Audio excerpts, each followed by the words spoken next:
What's up, guys? Welcome back to the channel. My name is Josh here at the Old Card Shop, and we're going to be talking about the market today, some market talks, some things happening, various things that I'm expecting, and some things that I think are interesting and worth noting here.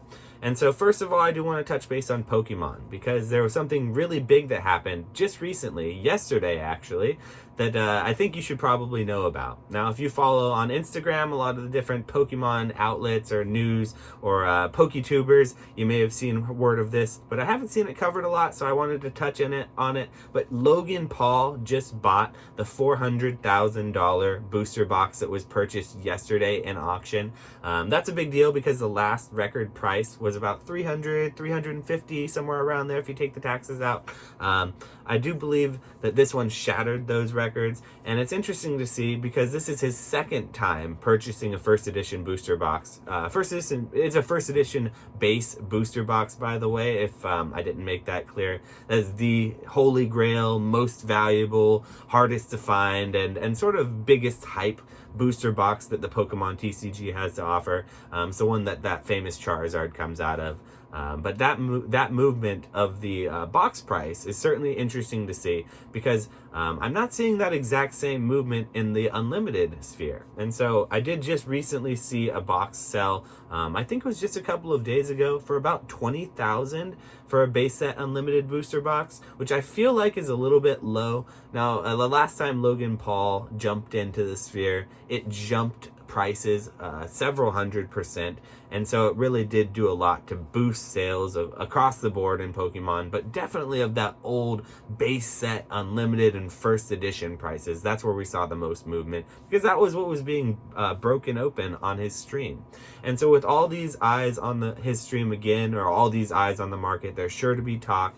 And with these other stimulus checks going out to the rest of the country soon, or what's expected to be soon, I do expect just at the right time us to see another little incremental rise of Pokemon cards coming soon. So I said it in my last video, I'll say it again now. I do see in the next year another spike or rise, whether it be steady or whether it be something of a knee-jerk reaction where we see a huge spike overnight. Anything could happen these days. You've seen it or heard about it at this point. So if you are looking to collect anything or looking to add anything to your collection and you need it or you just absolutely can't live without it, I certainly recommend you get it before these big price spikes happen. Now, I'm not saying you should have FOMO and feel like if you don't get it now, you'll never get it again, because there's definitely a chance that after this big year that Pokemon's having, we're going to see a retracement again. Collectibles kind of boom and bust, and we see these cycles. But if you are very patient, it's worth waiting. But if you want something, I do recommend you go out and purchase it now, because we're about to see another large increase in prices across the board for Pokemon. So let's go ahead and change gears here and talk about Magic the Gathering. I'm seeing, in the same way that we're seeing with Pokemon, large movement in the Magic the Gathering sealed sphere.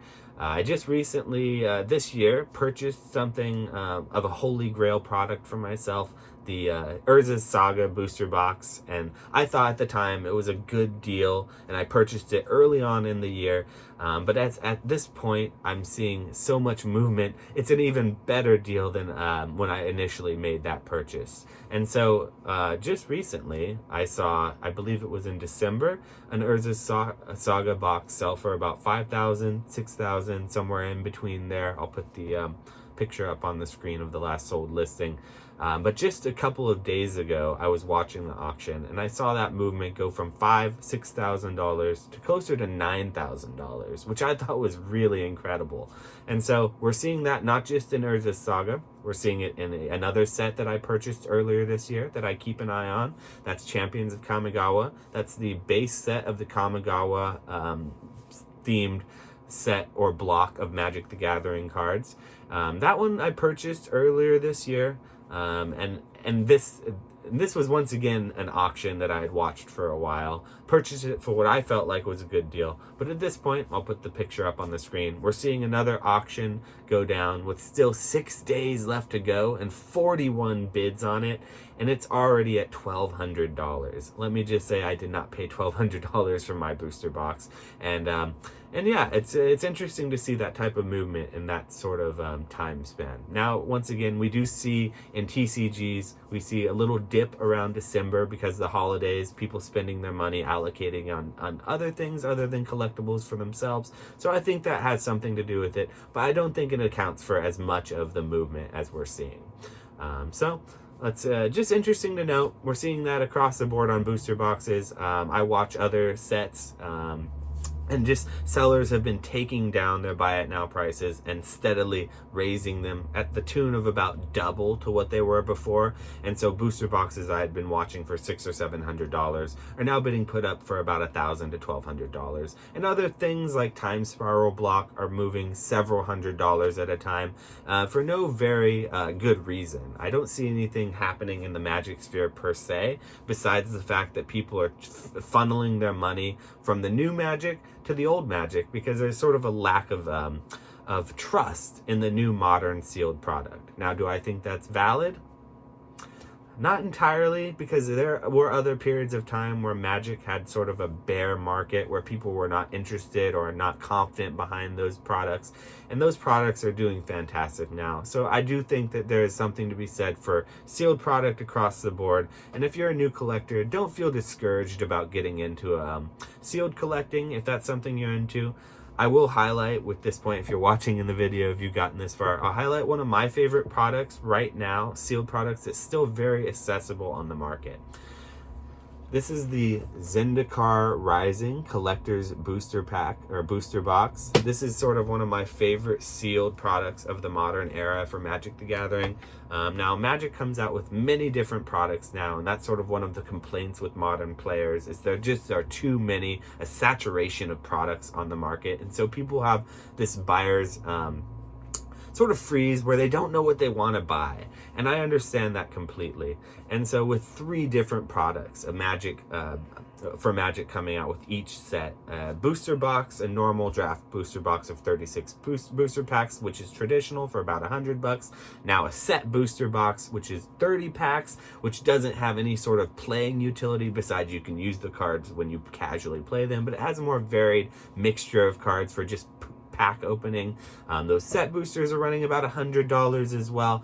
And then these collector's booster packs, which are the premium edition, sort of collector's edition of boosters, those ones only have 12 packs in them, and they're closer to $200 to $250 upon release. Now, what's nice about the Zendikar Rising is it did get a reprint, a rather massive reprint, or maybe not a reprint, but it got a massive print run for speculation purposes. And so I do think they are still readily available. You can go on your eBay, and I'll flash up a picture here, and find cases of this available for something around $1,400 or $1,500, which still is pretty good. They come to 10 booster boxes in a case with the collector boxes, and so that's maybe $140 or $150 per box. And in these boxes, you get some great value. So just be on keep an eye out. And if you are a sealed collector, don't take my word for it, but if you like Magic the Gathering, maybe open one of those. They're really fun to open, and they have some great cards in them. And if you're an EDH player specifically, or a Commander player, it's definitely a product that you may enjoy. So let's switch gears and talk about Flesh and Blood, because there's a lot happening in that sphere as well. Flesh and Blood is one of the newest TCGs I'm covering, and it's honestly something that's one of the more exciting things to cover because of how much movement in the market that we've been seeing.